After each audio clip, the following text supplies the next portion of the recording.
As people age, their joints tend to break down.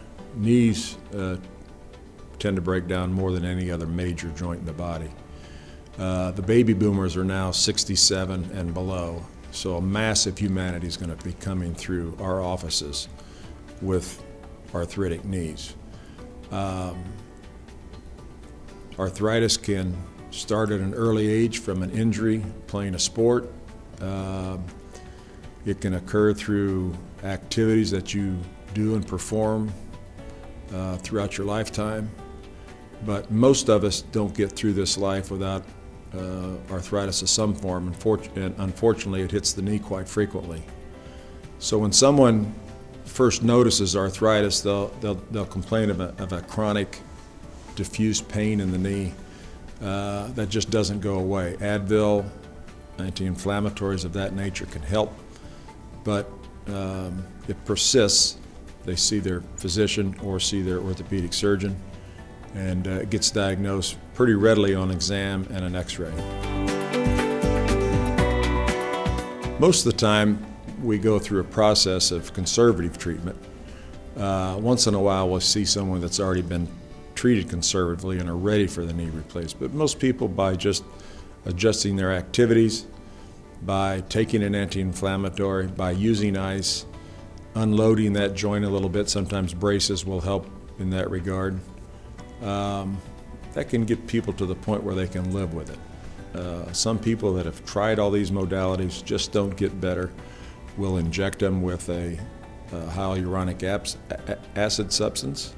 We'll inject them with cortisone, and that can buy people some time. But in my mind, knee replacements work so well now that there's no reason for someone to live some of the best years of their life in abject pain and avoiding activities that they like to do.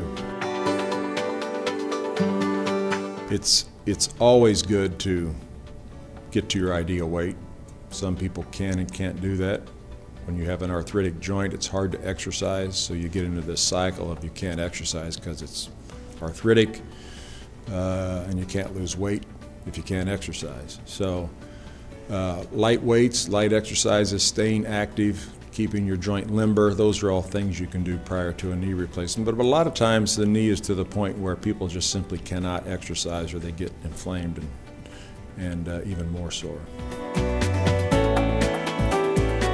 A knee replacement sounds dramatic.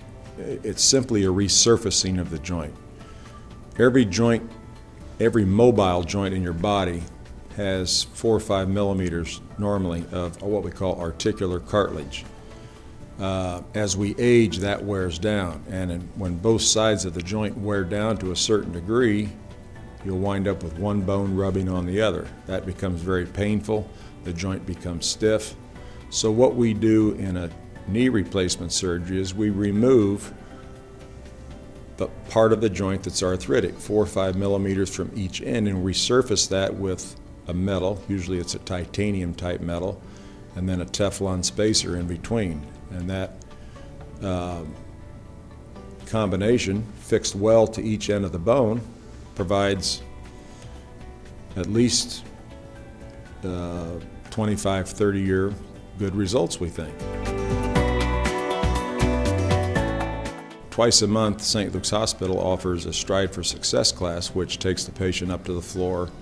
They look at a slideshow, they get to see where they will be and what goes on. Most orthopedic surgeons do a very similar operation, and most of us do a very similar post-operative protocol. So we think that the informed patient is going to be a better patient, and it's turned out that that's the way it is. So we will have them go to a Stride for Success class. They'll learn a little bit more. I give them a handout that shows them all the answers to any question they might have. I've written them all down, I've explained them. They can read it, think about it, jot things back. In the column, when they come in, my patients come in usually 2 or 3 weeks before their knee replacement. We sit down and answer all the questions. Once they know what to expect, I think their recovery is that much easier. On average, most patients are in the hospital 2 or 3 days. If they have someone at home to help them, then they can go home after those 2 or 3 days. If they have no one at home and need to go somewhere With a little assistance, we'll send them to a skilled nursing facility, once in a while a rehab facility, till they're back on their feet. I see patients back 1 month after the surgery, and by that time, the vast majority have thrown away their crutches, their walker, their cane, and although they're not back to normal yet, they know that they're almost back to normal. The beauty of St. Luke's Hospital is that it covers a wide range of orthopedic problems. We have specialists in hand, foot, ankle, knee, shoulder, hip. Practically any orthopedic problem can get done right here.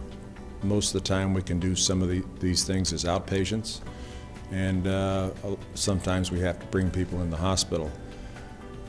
But from the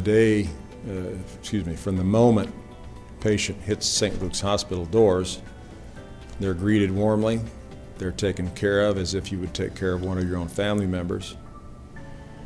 Surgery's performed, they get recovered, and back to either home or to the hospital room. So I don't think you can find a better choice in a hospital than St. Luke's Hospital.